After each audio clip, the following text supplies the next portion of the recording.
Welcome back to the showdown between Wolverine and Spider-Man. On one side, a killer forged over centuries with a primal instinct for murder. On the other, a young man armed with scientific genius and extraordinary adaptability. Even in their base forms, both characters rank among the most beloved, most influential heroes, possessing some of the most unique skill sets in their respective universes. Wolverine represents the pinnacle of savagery, battle-hardened experience, and immortal survivability. Meanwhile, Spider-Man is the emblem of blinding agility, brilliant intellect, and a precognitive sixth sense.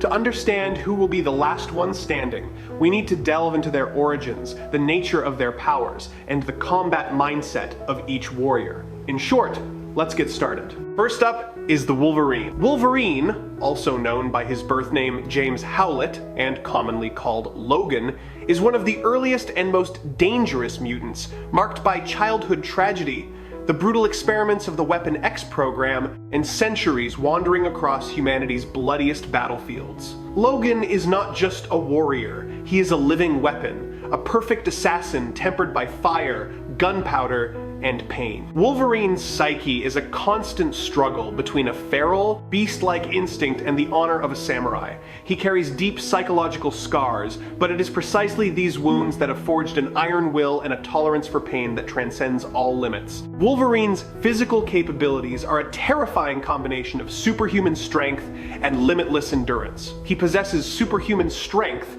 allowing him to lift objects weighing several tons, tear through steel plating with his bare hands, and deliver strikes that can shatter reinforced concrete. However, his raw physical power is not the most fearsome thing about him. What truly makes Wolverine a living nightmare is his skeleton, completely laced with adamantium. This is an indestructible, man-made alloy, harder than vibranium, and virtually impossible to destroy by any conventional physical force. The process of melting this alloy and bonding it to his bone marrow not only turned every bone in his body into a weapon, but also increased his body mass to an astonishing degree, giving every strike he throws devastating momentum and weight. The retractable adamantium claws housed in his forearms are his most terrifying symbol. But the real weapon that has allowed Wolverine to survive decades of war and battles with god-tier entities is his healing factor.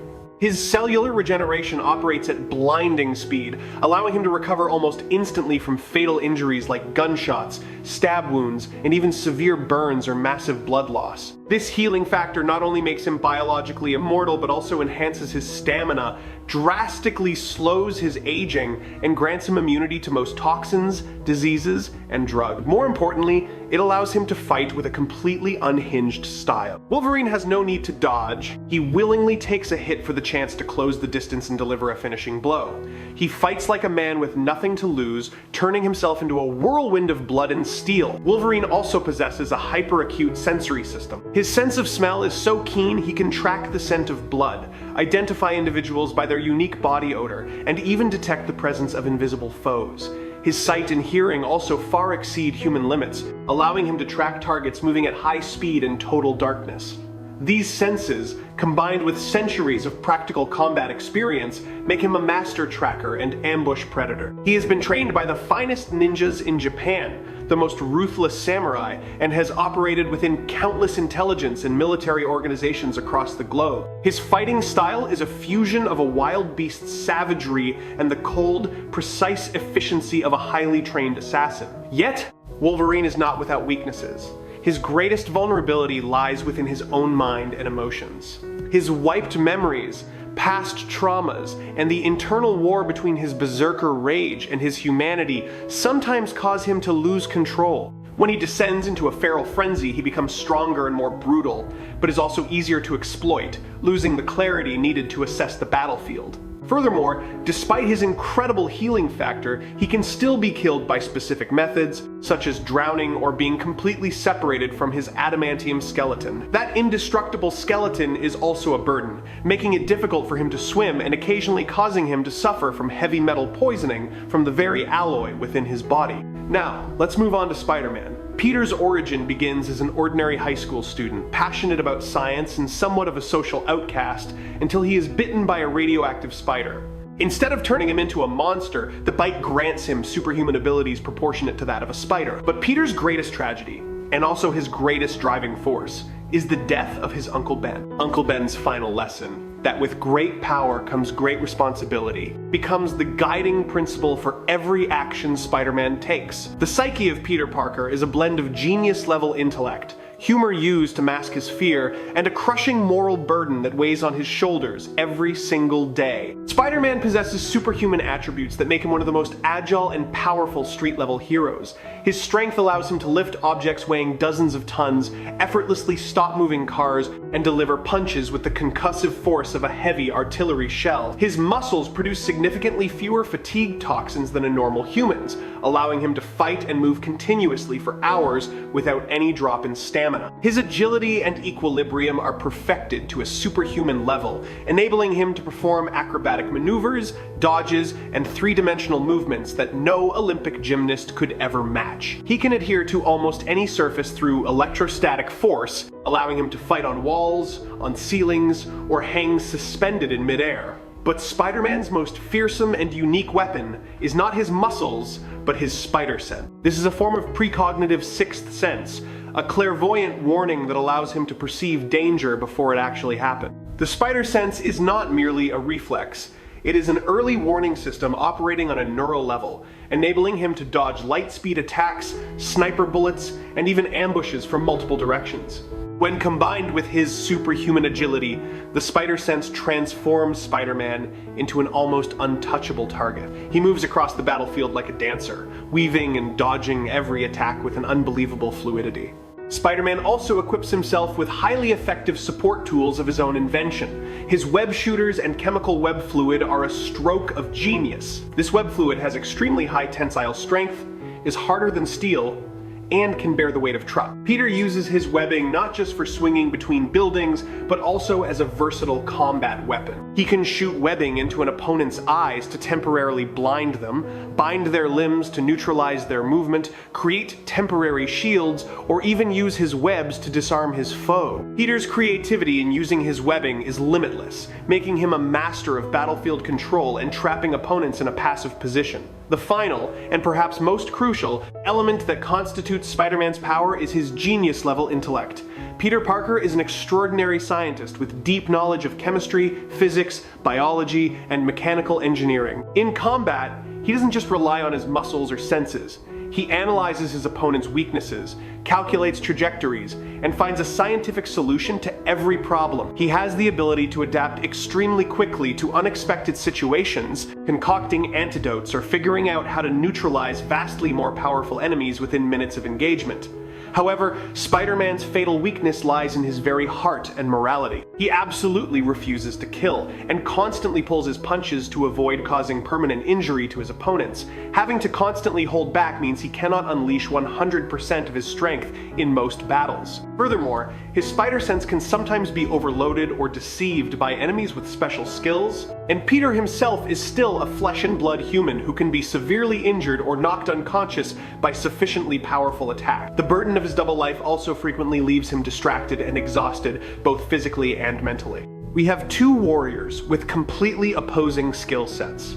Wolverine is the embodiment of brutality, experience, and immortal survivability. Spider-Man is the embodiment of agility, intellect, and battlefield control.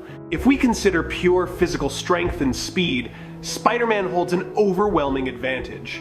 Peter Parker is stronger than Logan in terms of lifting strength and striking power. A full-force punch from Spider-Man can shatter concrete walls and inflict serious damage on enemies with super durable skin. Peter's speed and agility are also vastly superior, allowing him to move at velocities that the naked eye can barely track. Based solely on basic physical stats, Spider-Man could easily dodge every one of Wolverine's attacks and deliver lethal counter-strike. However, Wolverine possesses an enormous advantage in durability and endurance. No matter how strong Spider-Man is, his attacks are still purely physical. Wolverine can withstand punches that shatter concrete, slashes from bladed weapons, and even massive explosions, yet he will still get up and keep fighting thanks to his healing factor. Spider-Man is an enhanced ordinary human. He can still suffer broken bones, internal bleeding, or lose consciousness if he takes a sufficiently powerful hit. Wolverine, with his adamantium skeleton and regenerative abilities, can absorb punishment that Peter simply cannot endure.